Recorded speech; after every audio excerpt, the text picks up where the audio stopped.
Okay, hello everyone. Jody Jamieson here for By the Minute MMA to go over last night's UFC 212 card in Rio de Janeiro. Quite a newsworthy night, as we saw.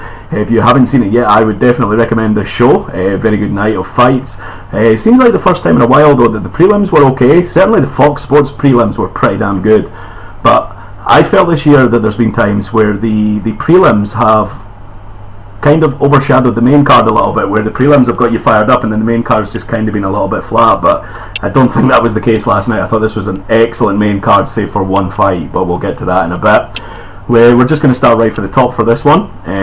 First off, Max Holloway defeated Jose Aldo by TKO at 4:13 of round number 3 to become the undisputed undisputed featherweight champion. Obviously Holloway went in as the interim champion. This was amazing, to be honest, and I think exactly what this division needed. I mentioned this a couple of days ago, but I still feel there's a little bit of a stench on Jose Aldo over the Conor McGregor knockout, which is entirely unfair.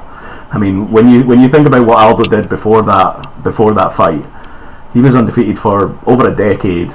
He had, I think, 7 successful title defenses, looked fantastic, but I think there's certainly a lot of the casual MMA fan base who look at Jose Aldo as a guy who was maybe a little bit undeserving, which is entirely unfair. But from a UFC standpoint, I think the result last night was exactly what the division needed, because the de facto number one contender to me will be Frankie Edgar, and I don't think there was any real desire to see Jose and Frankie throw down for a third time, especially with how one-sided in Jose's favour it was at UFC 200. So whereas Max Holloway against Frankie Edgar is a fresh matchup, and we need fresh matchups, and McGregor wrecked that division, if we're being completely honest, in more ways than one, not just by the fact that he beat everybody, but by the fact that he beat everybody and managed with his actions inside and outside the cage to delegitimize that division a little bit. So this feels like the first part of the recovery, and Max Holloway, obviously his last loss was to Conor as well, but to rip off an 11 fight win streak, including last night, is just, you can't argue with that, to be honest. I'm going to bring up his run to this to see exactly what he's done, because there's no way I'm going to remember the order of everything. So he lost to McGregor back in August of 2013. He then TKO'd Will Chope, submitted Andre Fili, TKO'd Clay Collard, KO'd Akira Corisani, decisioned Cole Miller, and then things got very interesting. He submitted Cub Swanson, TKO'd Charles Oliveira, decisioned Jeremy Stevens, decisioned Ricardo Lamas, TKO'd Anthony Pettis, and then last night TKO'd Jose Aldo. Now, with regards to the fight, I think that we have to accept the fact that it's easy to ignore this, but I thought Holloway looked absolutely awful in the first round. He came out looking quite loose and quite fired up, but he came out stiff as a board in the first round. His footwork was laboured. His head wasn't moving particularly well. He was moving from side to side in a very telegraphable way, and Aldo was patient, but it was clear that Aldo won that first round. And the commentary team said that Max Holloway needs to get hit before he gets going in a fight, and I suppose there's some truth to that when you look at his previous fights, but it feels like now, with the adjustments that he made last night and how impressive he looked and how he was able to just get over that first round and then turn in the performance that he did, that if you can't get to Holloway in the first round, he's going to be a really, really tough out in this division. So second round was a lot closer. I gave the edge to Holloway. I think it was very split as to who won the second round.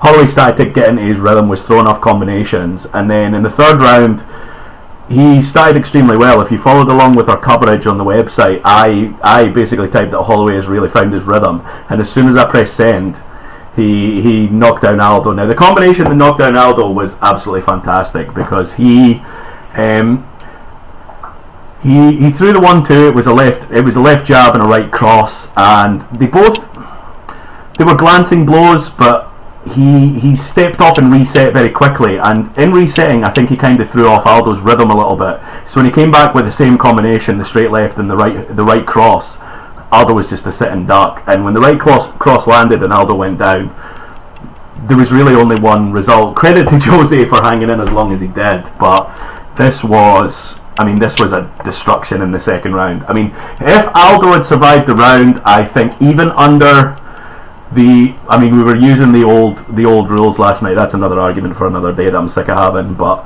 to me, under the new rules, that would have been a 10-7 round if it had lasted. Under the old rules, it was as clear a 10-8 as you'd ever seen it. Holloway just decimated him for the last couple of minutes of this round. Aldo, to be fair, he did do some work to try and get out of it, but Holloway, when he took the full mount, Aldo's only option was to roll, and then when he rolled and he turtled, Holloway got both hooks in. The referee's telling Aldo, you've got to move, and there was just nowhere for him to go. I mean, fantastic from Max Holloway.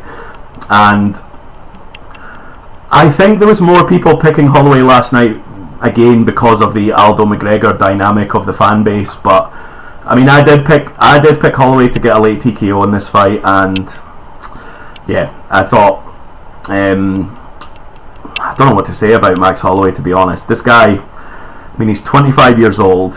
When he first came into the UFC, he was 21, and he showed promise, but he never, to me, looked like a future world champion. He looked like a guy that was going to be a perennial top 10 fighter, but was never going to be champion. And to be honest, after a year or two of watching him, I thought he's going to really struggle to ever fight for the title, never mind win it. His improvement over the last few years has just been absolutely remarkable, and it's got to the stage now where the way he beat Jose Aldo last night in some ways was almost more decisive than the way McGregor beat him, because McGregor caught him with that amazing straight left 13 seconds in, but a knockout like that is always going to leave some area of doubt, and I think it's always going to leave people clamouring for a rematch. I don't think, even with the way Aldo performed in the first round, I don't think there would be much desire for a rematch here. You know, that was as decisive as it comes. Holloway picked his shot beautifully in the third round, dropped him, and just demolished him on the ground, absolutely destroyed him. And Aldo, what's next for Aldo, to me, has to be a move to 155, because I know he's had some troubles making 145. I know he always makes it, but I know it's not always been easy. But he needs a shake-up, because this is the second time he's lost the belt in 18 months, and I don't think there's a huge amount of desire to see him go through the same people to get back to the top. And I do. Styles make fights, and as much as I would pick Holloway and Aldo to both beat Edgar, I think Edgar would be more likely to beat Max Holloway, although part of the reason Edgar had so much trouble with Aldo is Aldo's takedown defense is so elite, and Holloway's, when you look at the numbers and you look at the way he creates angles, it's one of those situations where it's hard to get into the position to take down Max Holloway. It's not, takedown defense isn't always about your sprawl or about your whizzer or anything like that. It's about being able to create the angle to make an entry, and that's extremely tough with Max Holloway. So I think the natural progression for me is Holloway faces Frankie Edgar next for the belt. Jose should move to lightweight. It's just fresh matchups as well. You know, it's fresh matchups. I kind of come under the train of thought that there's some guys. Dos Anjos did this after he lost the lightweight title. Sometimes it's worth moving up, and I think it's time for Aldo. But I guess we'll see what he does. But that's kind of what I would recommend. And I don't think you throw him to the wolves, because Renan Barao, when he went up to featherweight, he fought. His first fight was, I think, against Jeremy Stephens, and he lost the decision. So you got to be careful. You don't want to give him like. You don't want to give him like a top 5, and especially in that lightweight division, it is stacked. But I think 155 is his next move. So regarding UFC Hawaii, which obviously was being talked about a lot in the build up to this, and is certainly going to go into overdrive, I hope they do it. I know there's a couple of headaches with that, really. Especially they have an outdoor stadium. The only real place you can do that is in an outdoor stadium where there isn't a roof, so that's always a problem, because I mean, it rains more in Hawaii than you'd think, so it's very difficult to get to a point, because if it rains, then you have to cancel. So yeah, we'll see what happens with that. I'd love to see it though. I think when you get a situation like Stipe Miocic in Cleveland last year, where the crowd just went absolutely bananas for him, you've got to capitalise on these things. And Holloway, I know Hawaii's had its stars before, but this feels like the perfect opportunity to capitalise on it, and I hope they do it. So, co-main event last night, Claudia Gadelha defeated Karolina Kowalkiewicz 3 minutes and 3 seconds of the first round by rear naked choke. I think a lot of people were kind of resigned to the fact that this was going to the judges, and Claudia's move to Jackson Winklejohn, it's one fight, but it certainly looks like it's paid off. Karolina,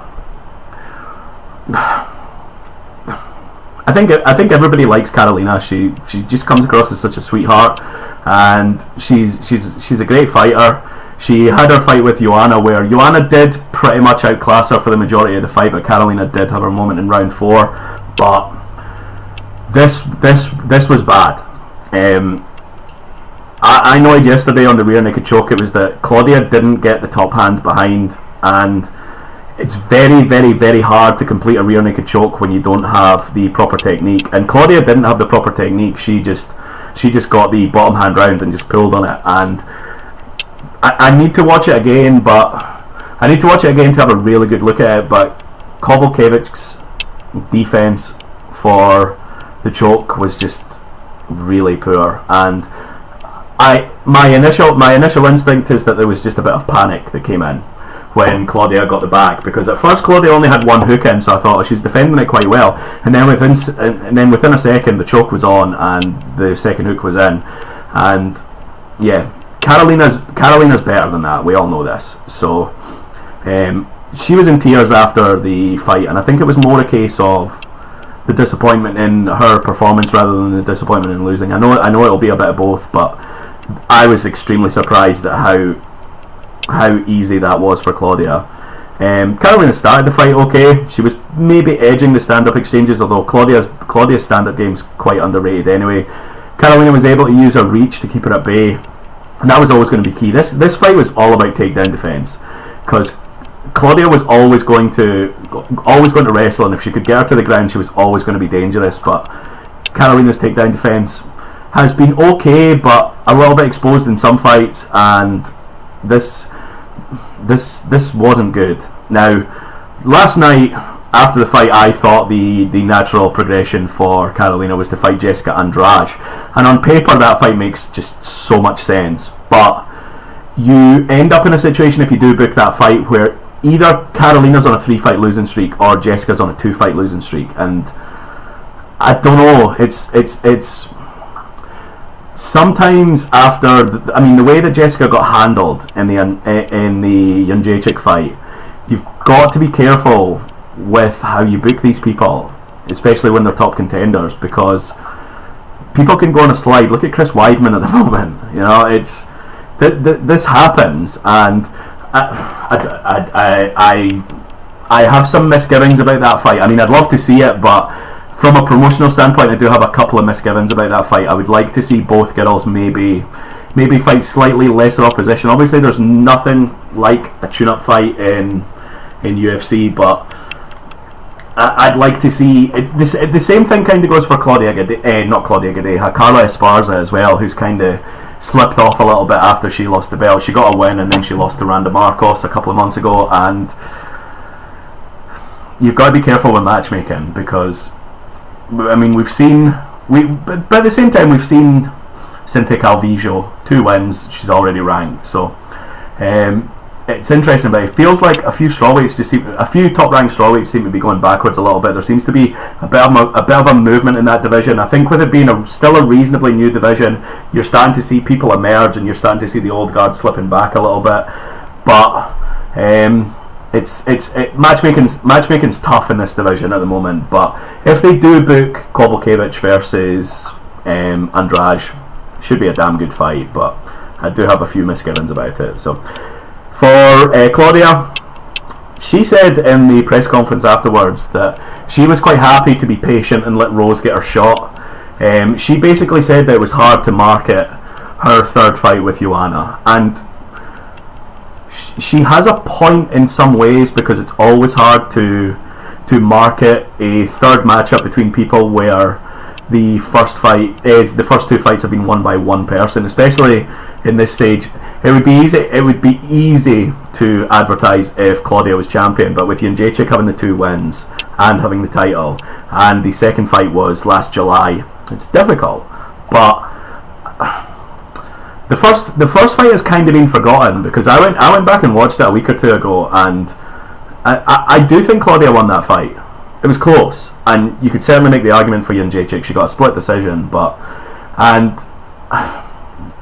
the argument's definitely there. Now, the big thing about the third fight is, and I understand Claudia's line of thinking, if moving to Jackson Winklejohn is the right move, then the biggest thing is her cardio, because I thought she won the first 2 rounds last time against Jędrzejczyk. The second round was close, first round was a clear Claudia round, and then she tired badly and Joanna picked her off. There was at least one 10-8 round. I think it was round 4, maybe 5, I can't remember.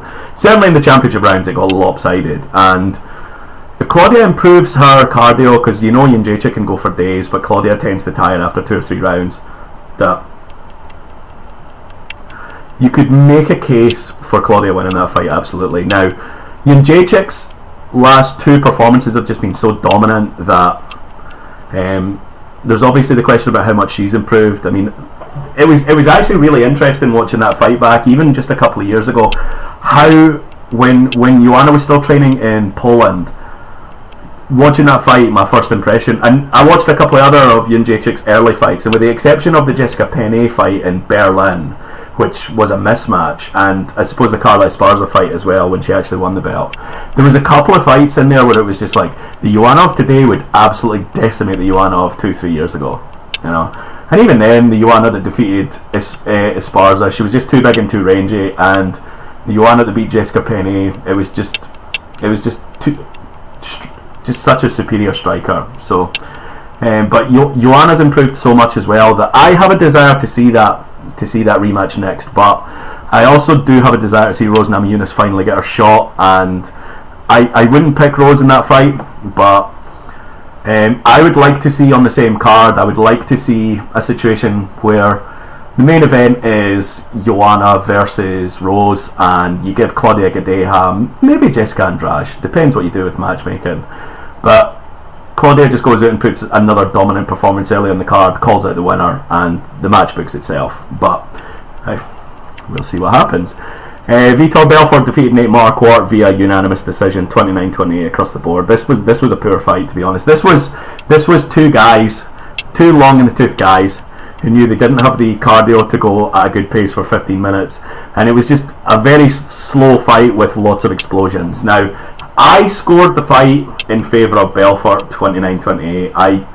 But it was one of those things. Now, I say this a lot because if you look at the coverage we do on By the Minute, I mean it's like I try my best to basically write coverage where if you're not at the TV, you know what's going on, and it makes it hard to judge when you're watching on TV. And it was one of those situations where, even though there wasn't a huge amount going on in this fight at times, it was like I knew that my scoring was never going to do this justice, and despite the fact that my score correlated exactly with the 3 judges' scores, I kind of expected Marquardt to get the win when it was finished.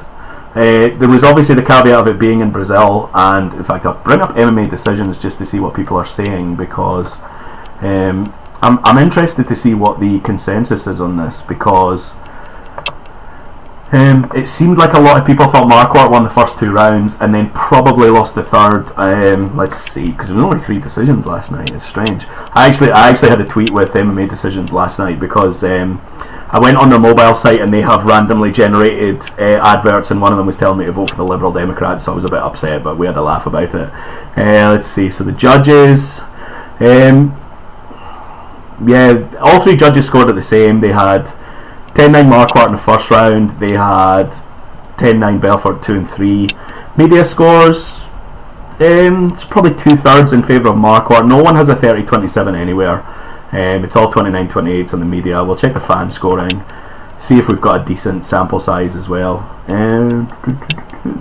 We've got a fair few. So 66.7% have Marquardt winning 29-28. Belfort defeats Marquardt 29-28, 24.7, and there's a few of the random ones. Someone's got a draw. No idea. It's a 29-29 draw, so obviously they scored a 10-10.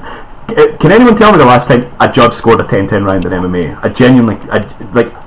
it's not even that I can't remember the last time. I can't remember a time. And I know it's bound to have happened, but yeah, I don't remember it happening. So round 1, Marquardt 90.3% according to the fans. Marquardt round 2, 67.7%. Belfort round 3, 84.9%. Makes sense to me. This is probably the second time this year that I've had a little bet on that's been ruined by the judges. Because I had Derek Brunson to beat Anderson Silva, and I thought he won that fight convincingly. Like I say, I scored it for Belfort, but it seems like the consensus is that Marquardt won this fight. Granted, when I put the bet on Derek Brunson, I also had Jermaine Durandamy to beat Holly Holm that night, which was part of the double, and I thought Holly won that fight, but that's... do we really want to talk about 145 women at the moment? It's a shambles. So Vitor said he wants five more fights after this, and we don't need to see that. We really don't need to see it. The guy's a legend, and I'd just like to see him go out. I know it wasn't a convincing win, but I would love a situation where Vitor gets a fight next where he knocks someone out and just calls it a day. I'd love him to finish with a flurry, but this guy's such a lifer that it's going to be hard to get him out of the cage. He's one of the main people who's talked about a Legends League or a Masters League or something like that, and it's not something that we need in MMA. We don't need guys in the mid-40s or early 50s fighting. If you go back to Bellator last year, when Kimbo fought Dada in the circus fight, and then it was Ken Shamrock against Hoyce Gracie, it's just like, we don't need this. We don't need this. And Belfort's just turned 40.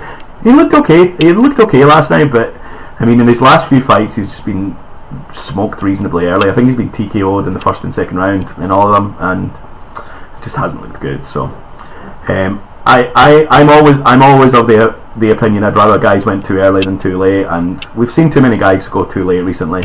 But yeah, but Vitor wins, fair enough. Paulo Borrachina defeated Oluwale Bamboshi by a TKO in 106 of the second round. This was wild. Basically, the story of this fight was Bamboshi went crazy and was out of gas after about 3 minutes. Now, Bamboshi, I think his thought process was that if I'm going to beat this guy, I'm going to have to beat him early, so let's just go balls out. He was throwing just a wide variety of kicks, circling, coming in with combinations. He was tagging Borrachina, to be honest, but eventually Borrachina was able to back him up, and from then it was clear there was only one winner. Now, I like Borrachina. I think that he's a really, really good prospect, but he's as impressive as he's looked in his first 2 UFC fights, and Bamboshi's no tin can. He looks really green, and they have to be very careful how they book him. They can't just throw him in the top 10, because there are smart guys in the top 10 who will beat this guy who a year or two down the line wouldn't. So you've got to be patient with this guy. It's very, very important. No one talked about how green Sage Northcutt was until he lost, and I think it's important that we recognise people are green even when they're winning. I mean, Sage Northcutt and Paige Van Zandt are two who came in, won their first couple of fights. Everybody was raving about how great they looked, but they were green, and then how green they were was exposed when they were beaten. And Borrachina, to me, is kind of in that discussion at the moment. I mean, I don't think he's as young as these guys. Let me check. Borrachina is 26, and he's 10-0. So he's had a reasonable base, but there are just things about his game. His defense on the feet isn't great. His takedown defense is okay, but it's more about power than technique. A lot of what I see of him needs refined, but he's exciting at the same time. When he defeated Gareth McClellan, and to be honest, I think Gareth McClellan was a bit of a tin can at this point. He massacred him in the first round, and Bamboshi, the finish of this fight was a little bit unlucky for Bamboshi, but it was a matter of time. Bamboshi threw a kick, and Borrachina did a reasonably nice trip off it. I think he was throwing a leg kick, but the way he threw it kind of looked a little bit like a trip. I'm not sure. Swarmed on top and ground and pound till the referee stepped in. So be careful with Borrachina going forward in terms of booking, because it's really easy to screw this up. But he's got potential. So we'll see what he does. 2-0 in the UFC. Definitely impressed, but I don't want to see a situation where he gets booked against like a top 10 guy or a top 15 guy next. I just think it's asking for trouble when there's no need for it. The opener was Yancy Medeiros and Eric Silva. This finished in 2:01 of the second round. Yancy Medeiros won by TKO. Yeah, I thought Silva, Medeiros started well and then Silva grew into this fight, and to be honest I thought Silva was looking great in the second round, and then he got caught with a right cross and the left hook and got dropped. Now there was arguments about the stoppage being a little bit early, and I can see both sides of it. Now earlier on the card there was a ridiculous stoppage, and we'll get to that in a bit, but this was probably a little early. Now when Medeiros got on top, he did land a couple of good shots. Silva was defending reasonably intelligently. Now I'm not going to criticise the ref for an early stoppage like this, because he did take a couple of clean shots on the ground after being rocked, but it was a little early. I would have liked to have seen Silva get a chance to recover. Certainly Jose Aldo got all the chance in the world, and Big John's stoppage in the main event was perfect, so I've got no complaints about that one. This one was a little early, so that was the main card. Really, really good. I'd definitely recommend going back and checking everything out. I'd skip Vitor and Nate Marquardt if you know, but that's just me. So we'll go to the prelims. Davison Figueiredo defeated Marco Beltran. TKO. The fight was stopped at the end of the 5th round. Figueiredo knocked him down, and he was going to finish him if he had another 5 seconds. Beltran, I mean, you can't argue about the stoppage. Beltran was still in his corner getting attention when the decision was read out, so you can't argue about the stoppage as well. Figueiredo, good UFC debut. Hard to get a gauge on him early, but he had some talent. Beltran started okay, but Figueiredo just grew as this fight went on. Luan Chagas defeated Jim Wallhead, just the superior striker. Wallhead loaded up a lot, and yeah, he loaded up, and it just allowed Luan Chagas to just pick him off. Chagas was just so comfortable picking him off. Basically, all Wallhead did, Wallhead fought a little bit like an unpolished Dan Henderson. He threw a left jab out there and then tried to follow up with an overhand right, and never really got that close. He did tag him a couple of times in the second round, but it was all individual shots. He never put anything together. It was a 4:48 submission at the end of the second round. Vivian Pereira defeated Jamie Moyle by unanimous decision, 29-28 and 230-27s. Now we had Jamie on the show about a month ago, and I think she's a sweet girl. I have a lot of time for her. I think she's a damn good prospect. I don't know what happened in this fight. Now, Pereira was quite clearly the superior striker. Moyle had some moments, especially in the clinch, but Moyle shot for one takedown. Now, this might be something that might be worth talking to Jamie about, because Pereira kept her at the end of her jab pretty well. It was not like Pereira had a reach advantage or anything like that. Pereira just did a really good job of keeping her at distance, and meaning that Jamie had to shoot from distance to try and get a takedown. The one takedown she tried was just from a mile away, and I was kind of surprised when she got in the clinch that she wasn't looking for trip takedowns or trying to get double underhooks or anything like that. Pereira controlled the clinch in the first round and then just outstruck her in the second. I think the first round was probably the only close round. I gave it to Pereira, but you could give it to Moyle. Second and third were clear Pereira's. She looks good though, Vivian. She looks really good. The first fight was hard to tell because she fought Valerie Letourneau, and the size difference just brought down that fight. Valerie's a huge strawweight. Obviously she's went to Bellator and signed for flyweight, and then the UFC brought in the flyweight division anyway, so she must be kind of pissed off about that. Pereira, to me, really impressive striker. Power and accuracy, you know what I mean, and the variety of strikes as well, and especially in the clinch I was quite impressed. Now obviously Moyle had her best success in the clinch, but when it came to driving her against the cage and controlling her, Pereira looked pretty good, so I'm looking forward to her next fight. Jamie will be back, and I've got no doubts about that. She did look like a defeated fighter in the third round, so that was a little bit disappointing, but you get fights like that, you know. I'm not going to sit here and say she gave up by any means. So that was Fight Pass. Fight Pass was a little bit unremarkable, but the preliminary card on Fox Sports 1 was pretty damn good. Brian Kelleher defeated Ayuri Alcantara at 148 the first round with a guillotine. Now Alcantara was a big favourite coming into this fight. Kelleher was making his UFC debut.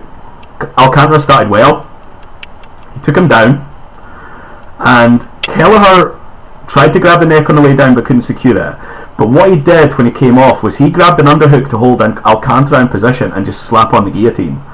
And this came totally out of nowhere, because Alcantara tapped so quickly, and I think that goes to show.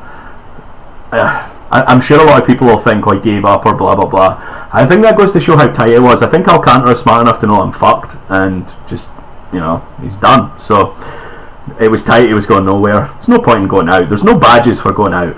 I know some people are like that, but he was done. Impressive, really impressive by Brian Kelleher. A nice way to start your UFC career. Now, obviously, it's hard to break down when the fight was 148, and Alcantara had the best of the first 90 seconds. But Alcantara is a slippery submission guy, and to just take him down, to get taken down by him, and just not just grab the neck on the way down, but be able to secure the underhook to keep him in position to get that guillotine is really impressive. So I look forward to it. The big thing that came out for me with Brian Kelleher, and I said he was my new favourite fighter last night, his interview after the fight was just amazing. Now, I don't think he was trying to be too disrespectful to the Brazilian crowd, but the Brazilians went 3-0 on Fight Pass, and this was their first defeat, and the fans just booed him a little bit, and he just ran with it. So he gave the crowd some shit, and this was brilliant improvisation. I was really impressed. So looking forward to seeing what he has next. But that was quite a debut, both in the octagon and on the microphone. So I enjoyed that. Matthew Lopez defeated Johnny Eduardo TKO in the first round, 257. Now, all I've really got to say about this fight was this stoppage by Mario Yamasaki was an absolute disgrace. Absolute shambles. Now, Lopez probably landed about at least a dozen shots after the fight should have been stopped. Eduardo was not intelligently defending, he was just getting bombed, and Yamasaki's got a history of late stoppages, and it's now I think there's a lot of people who could be MMA fans, who are certainly combat sport fans, but can't get their head around strikes on the ground, right? And in a way I can understand it. Now, when you see a stoppage like, what one was it? Yancy Medeiros against Eric Silva. I think if you're showing it to someone who's a natural combat sports fan that thinks MMA is complete brutality, you could show them that Yancy Medeiros Eric Silva stoppage, and they'll go, fair enough. But they see this stoppage, and this was brutality. Lopez was demolishing him on the ground. Eduardo was barely defending himself, if at all, and Yamasaki just allowed this to continue. This was really, really bad. Lopez 2-0 in UFC now, looking good. I look forward to seeing what he's got at bantamweight. I really look forward to it, because he's talented. I don't know. I mean, bantamweight at the top is like stacked, but I don't know if he's quite there yet. But he's a top 15 guy in weight-in, so excited to see what he's got next. Antonio Carlos Jr. defeated Eric Spicely. This was a rear naked choke at 3:49 in the second round. Now, if you're not a jiu-jitsu fan, you probably hated this fight. You probably wondered what the hell was going on. But as someone who's a fan of jiu-jitsu, this was amazing. Like, unbelievably amazing. Like, obviously there was a lot of I think what a lot of people will remember about this fight was the leg lock exchanges, especially where we were in a situation. Actually, this goes back to the last fight as well, where we were in a situation where both guys were going for leg locks, and it just felt like a bit of stalemate, but all it was really 50-50 position, and actually some good things can be done in that position. Now, I've always said, if someone's trying to heel hook you, depending on where you are, if you're sitting and someone's trying to heel hook you, what you need to do, and I know they always say don't put your hand on the mat, but if you can post and you can push that leg that's being knee barred or heel hooked right through, not only can you relieve the pressure, but then you can start to advance your position. And Shoeface did that at one point in this and ended up on top position, but the leg was a little bit underneath. And what happened was Spicely pulled a butterfly guard, and this was just high level jiu-jitsu. It was phenomenal to watch. I would recommend, if any of you subscribe to Luke Thomas's YouTube channel, I think this will probably be on MMA Fighting actually. I imagine at some point he will do, because he does the Monday Morning Analyst, and I assume at some point he's going to do a breakdown of of the guard play in this fight, and I definitely recommend checking it out because I was blown away by the guard play. I'd like to do a breakdown myself, but I haven't done jiu-jitsu in about 12 years, so I would be a little bit rusty. Especially some of the guards are more modern than what I was used to. So keep an eye on that, because if I think Luke will do a breakdown of this, so keep an eye on that. But yeah, this was fantastic. Going back to the last fight, I think it was the Matthew Lopez Johnny Eduardo fight, where Eduardo was going for a heel hook and Lopez just started banging on him. If they start banging on you when you're going for a heel hook and you're on the bottom, you gotta let go, because it's happened a couple of times in UFC now where somebody's just been banged out. So yeah, it's kind of ridiculous. But I love this fight. If you're a fan of jiu-jitsu and you didn't see this, you gotta go back and watch it.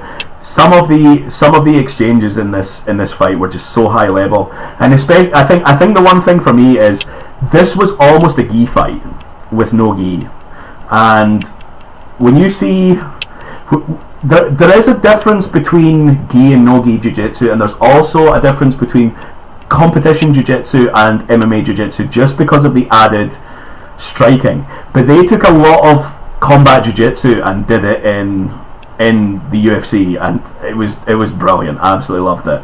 At some point I may try and do a breakdown of this, especially if Luke Thomas doesn't do it, but I loved this. It was fantastic. The featured prelim was Rafael Assunção defeating Marlon Moraes via split decision. Now, MMA decisions, let's bring this up. I think, in fact, let me bring up my report. This might take a second, but basically the scorecards were 2 29-28s, and then third scorecard came up as a 30-27. And as soon as I heard 30-27, I was like, well, Moraes has won. And how in the world you can score a 30-27 for Assunção in this fight, I have no idea. Honestly, no idea. So, right, my report has taken ages to come through. Because this was a very technical fight. It was quite slow at times. I can imagine that some people got kind of bored watching it, but it was... Oh, here we go. It was a really technical fight and a really interesting fight. Moraes had a speed advantage against Assunção, which was apparent early, and I thought he used it to his advantage pretty much for the whole fight. I thought the third round was reasonably close, but... In fact, no, that's a lie. I thought the third round was Moraes' most dominant round. So the fact that all three judges gave Assunção the third round not only changed the result, but just doesn't make sense to me. So MMA decisions, we're back on here. Assunção defeats Moraes. Right. Okay, the media scores, we have 29-28 MMA Junkie for Assunção, 30-27 for Moraes, Ryan Frederick, Wrestling Observer, MMA Mania 30-27 for Moraes. Everybody else, 1, 2, 3, 4, 5, 6, 7, 8, 9, 10, 11, 12, 13, 14 had a 29-28 Moraes. Like I said, I had a 30-27 for Moraes. I'm not going to argue with with people scoring at 29-28.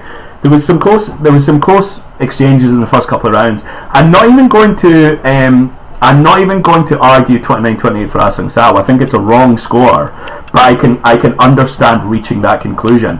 It's kind of like the Vitor Belfort thing, whereas I reached the 29-28 conclusion for Vitor Belfort and felt I was wrong. You know, and I think if I'd reached the 29-28 Assunção, I would have felt wrong. 30-27 is a disgrace, like a disgrace of a scorecard. So. If you look at the first round on the fan scoring, let's see if there's a decent sample size. It's okay. It's enough. Assunção has a 1% lead over Moraes in the first round, and I'm fine with that. 48.6% to 47.7%. Like I say, I give Moraes the first round, but I'm okay with Assunção getting the first round. I have no issue with that whatsoever. It's a bit more conclusive in the second round. Moraes 61.3 and Assunção 33.3. Now, judging in general it's so your own interpretation that as soon as a base of 1/3 think that someone won a round, then nothing's a slam dunk. So you could argue the second round. Third round, Moraes 82.9%. We're getting into the stage there where it's like, you know, it's. You can't score the third round for Assunção. And when we look at the judges' scorecards, Aldo gave the round for Moraes. He gave the first and second to Moraes and the third to Ah Sung Sao. I don't know how you reach that conclusion. Bravo gave the first to Ah Sung Sao, the second to Moraes, and the third to Ah Sung Sao. He's doing fine until the third round. And then Iorio, first, second, and third to Ah Sung Sao. First, fine. Second, no. Third, unbelievable. So, judging in MMA, at times, now I'm not a big boxing fan, but every time I watch boxing I seem to be completely at odds with boxing scoring, and I'm not a big boxing guy, but the scorecards are just always all over the place, it feels like. And when you look at well-respected media people in boxing matches, and you'll see one say that so-and-so's 5 rounds up, and you'll see the others 4 rounds up, and especially because there's more 10-10 rounds in boxing, it does throw up so many other possibilities, and with it being 12 rounds, but boxing just seems to be a little bit all over the shop at times with judging. MMA judging isn't as bad as people think, right? Most of the time, I think more often than not, you will see a reasonably close fight where you have an idea of what the score is going to be. You know it could go any way, but then the judges come out and it's pretty much where you thought it was going to be. And I think a lot of people will say, oh, it's 29-28 for so-and-so, but it's very close. It'll be interesting to see what the judges have, and then they have 29-28 across the board, and you go, fair enough. But certainly the judging in the Vitor Belfort fight was off, but this was awful. Giving the third round to Ah Sung Sao, off the top of my head, is possibly the poorest judging I've seen this year. There's been a few. Like I say, the Brunson Anderson Silva fight at UFC 208 I thought was awful, but that third round was just such a clear Moraes round. I just don't get it. So anyway, that was UFC 212. I would recommend going back and checking out a good amount of this card. And as I've spoken about a bit in the last few weeks, MMA is cold in terms of the casual audience. I don't expect this to do great on pay-per-view, but if you're a hardcore MMA fan, you've been looked after at the last 2 pay-per-views, so things are definitely looking up. And if you watched the main event at Stockholm last week, you were doing good. So looking at what's coming up in the next few weeks, Auckland, we have Derek Lewis versus Mark Hunt in the main event, Derek Brunson, Dan Kelly in the co-main. I love Dan Kelly. I don't see this going well for him. Dan Hooker versus Ross Pearson. It's good to see Ross back in the cage, but he needs a win. He absolutely needs a win. Ion Cutelaba versus Enrique de Silva. Definite fight to watch out for. This is 5th from the top of this card. Tim Elliott versus Ben Nguyen. That's a great fight. Alexander Volkanovski versus Mizuto Hirota. Looking down the card, John Moraga's on the undercard, and JJ Aldrich has got Chan Mi Hyun in the Fight Pass prelim. We spoke to JJ, I think it was in March now actually. It was a few months after her debut and she didn't have anything else booked, but I wanted to speak to her because she has great affinity for her Irish heritage, so go check that out on the channel. She was a brilliant guest, and wish her all the best for Auckland next week. The week after is Singapore. I think this might be a Fight Pass exclusive. I don't know. I know that there was a deal signed in Britain to show Fight Pass exclusives on let me check out. In fact, no, I was going to check Stockholm because I wondered if Stockholm might be a Fight Pass exclusive, but it wasn't. It was on Fox Sports. This is a Fight Pass card. I don't know if it's on BT Sports on June the 17th, a couple of Saturdays away. There's not a huge amount on this card, if we're being honest, but Holly Holm versus Betch Correa is the main event. Holm should win this, but she's got to win this. She's getting very close to Buster Douglas territory with that Ronda Rousey win. Correa, to me, Correa's okay at everything, but she's not elite at anything. And this is like a perfect matchup for Holly Holm to take someone who's got some credibility and get Holly Holm a win. This is good matchmaking to me. But if Holly doesn't win this, then I don't know what to think. Andrei Arlovsky versus Marcin Tybura is the co-main. Dong Hyun Kim versus Colby Covington, and Tarek Safadine versus Rafael dos Anjos. That's a good fight to open up what is essentially the main card. Lucy Pudilova's on this fight on this card again. She impressed me a lot in London, and Kwan Ho Kwak's on this card against Russell Doan. Kwan Ho Kwak lost to Brett Johns in Belfast in a brilliant fight, so I've been really looking forward to seeing him again. So we'll see what he's got. Week after, I love this main event. Oklahoma, June 25th. It's the Sunday night. Michael Chiesa versus Kevin Lee. Love this main event. Kevin Lee's got a chance to be a star. He's just got to put it all together. His last few fights he's looked good. This is his biggest test. We'll see what he does. Tim Bosch and Johnny Hendricks, good veteran fight. BJ Penn against Dennis Saber. I never need to see BJ fight ever again. Felice Herrig versus Justine Kish. It's an interesting fight at strawweight. They were both in the Tough House together, but Kish got injured, so I was quite up for seeing this fight, and I guess we'll see how it goes. Clay Guida versus Eric Koch. Tim Means versus Alex Garcia. Carla Esparza, Marina Moros is on the undercard, so this is a really damn good night of fights. Granted, before Carla Esparza versus Marina Moros, there isn't a huge amount in terms of what would interest the casual fan. I'm quite looking forward to seeing Daryl Horcher, because he had his debut he stepped in on short notice and faced Habib in his debut. The guy's a madman. Josh Stanbury opens up Fight Pass. I like watching him.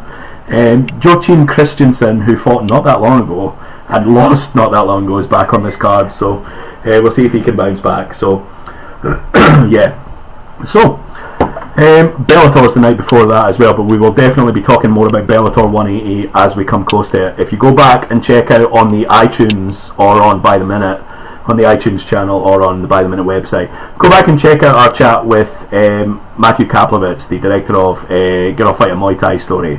He was on the UFC 211 preview show, and he's been doing a lot of work with Bellator, and Bellator have an exciting time coming up. They're going all in with this Madison Square Garden card, and I hope it goes well for them. So, but we'll definitely be talking more about Bellator over the next few weeks. So we'll wrap up anyway. I have no idea how long I've been talking just now, but it feels like a while. So if you enjoyed, please give this video a like. Please subscribe. Helps us out a lot, to be honest. We're trying to grow this channel a little bit. It's been a little bit slow to start off with. Obviously the numbers that we get for the coverage on By the Minute are pretty damn good, but we've not really been able to turn it into anything externally, so we'll see what we can do. But I think I'll be back next week with coverage of the UFC Auckland card. It starts at 3 AM our time, and there's 6 fights, so that might be another super late night, but we'll see what's happening next weekend. But if I will be watching the card, and if I'm not struggling, then we'll cover it. Okay, so thanks for watching. I've been Jody Jamieson, at Jody Jamieson on Twitter, at By the Men MMA on Twitter, and give this video a like and subscribe. So thanks for watching. We'll talk to you again sometime. If I can stop this. There we go.